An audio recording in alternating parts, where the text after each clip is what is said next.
This was posted at creepypasta.org by user Amaranth49. Title: The Pumpkin Farm. There are a select few hidden among the population, those who are often keenly aware when they are dreaming. They can recall their dreams in vivid detail for days afterward. People like me, who can lucid dream with little effort. If you're one of them, you know that lucid dreaming can sometimes draw your consciousness into liminal spaces, places that exist between the familiar and the unknown. One of these spaces is what I call the pumpkin farm.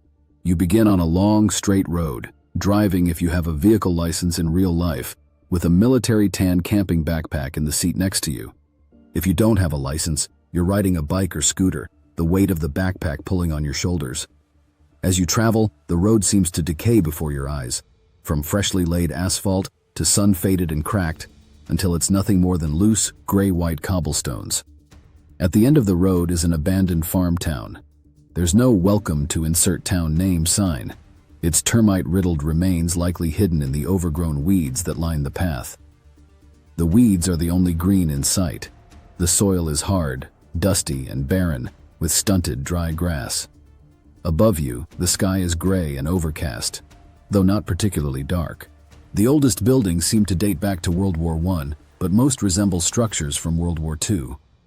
What was once rural farmland has been transformed into a chaotic mix of houses and factories, textile mills that once produced soldiers' uniforms, canneries that filled rations, and assembly lines that crafted weapons and military vehicles. It all appears frozen in time, as though the town was abandoned in a rush.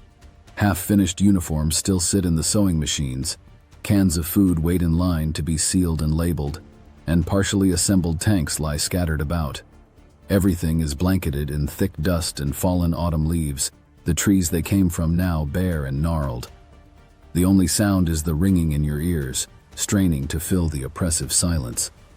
There's a slight chill in the air, though not the faintest breeze stirs. At the edge of town, where it meets the hills, you notice an earthen ramp that looks man-made. The slope is steep, about 40 degrees, you'd guess. The dirt path is overgrown with weeds and dead grass, though less densely than elsewhere. One side of the ramp is bordered by a dirt wall, the other by a sharp drop. About 5 feet from the top stands an old chain-link gate topped with barbed wire, secured by a heavy chain and padlock. Squinting, you spot something orange at the top. You begin the climb, cutting through the padlock with ease using a chain cutter you found in the backpack. At the top, you realize the source of the orange: pumpkins. Large jack-o'-lantern pumpkins, some towering up to 5 feet tall. The vines they grow on range from healthy to withered and decaying. What you thought was the top of the ramp is actually a landing, with another ramp ascending in the opposite direction. You climb the second ramp, arriving at a broad, mostly flat area blanketed with dozens of pumpkins and their sprawling vines. Only a small clearing remains in the center, with a narrow path cutting through it, leading to a third ramp. In the clearing are 2 objects. To your left stands a scarecrow resembling a haggard old witch, what's left of her anyway.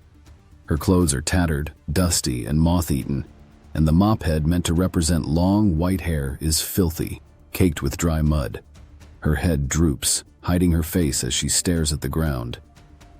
To your right is a large, rusty generator, draped in years of cobwebs. The generator feels very out of place. You cross the clearing and climb the third ramp to another landing, where a fourth and final ramp awaits. At the top is the peak of the hill, tangled with more pumpkins and vines.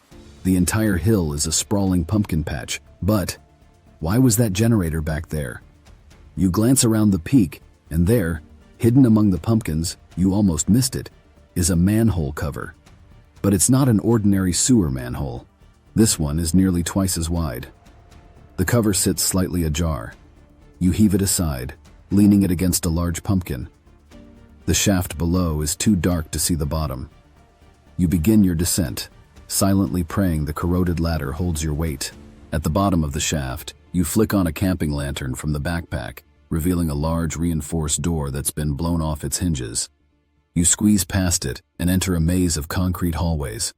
The first rooms are bland offices, their moss-covered floors littered with papers, cracked computer screens dark and lifeless, and phones disconnected and silent.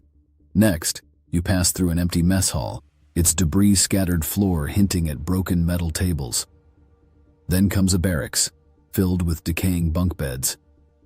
You come to realize that the pumpkin patch above was nothing more than camouflage, concealing a secret military operation below the surface.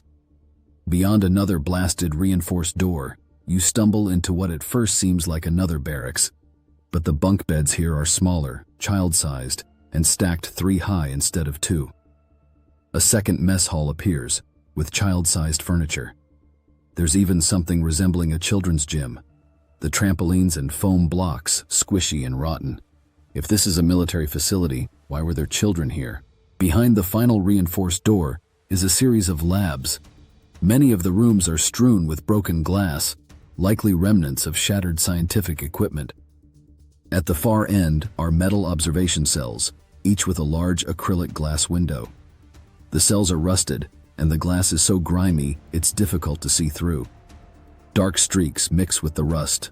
Blood, perhaps? The glass on the very last cell is shattered, as if something broke out. Unease growing, you backtrack to the front of the labs. The papers here are still legible. Some are files on various children, while others seem to be test results. As you sift through the papers, a chilling realization dawns on you. This facility was a failed experiment in creating super soldiers. The children had been subjects in a series of unethical experiments aimed at enhancing human abilities. The files detail gruesome procedures, genetic modifications, relentless physical training, and psychological conditioning. The results were mixed at best, with many children suffering extreme side effects. The project's goal was to produce soldiers with enhanced strength, agility, and cognitive abilities. The children were infused with a mysterious compound meant to unlock these powers, but it often resulted in unpredictable, dangerous mutations. One notebook, filled with frantic handwriting, recounts the facility's final days. One of the mutants grew too powerful to control, escaping its observation cell and rampaging through the bunker, slaughtering anyone it could reach with its oversized hands. It tore through the reinforced doors effortlessly, attempting to reach the surface. The townsfolk above were evacuated under the guise of an enemy invasion. The mutant made it to the surface, but was eventually neutralized by heavy artillery. No one inside the bunker survived. The project was shut down, the remaining mutants eliminated, and the town was abandoned. This revelation shakes you to your core, and then a creeping sense of dread settles in. You suddenly feel as though you're being watched, despite the facility being long deserted. A deep instinct warns you that if you don't leave soon, your consciousness could be trapped in this liminal space forever. Panicked, you race back through the reinforced doors and scramble up the ladder, leaving the manhole open behind you. You sprint down the hill, across the town, and to your vehicle, flooring it back toward the waking world.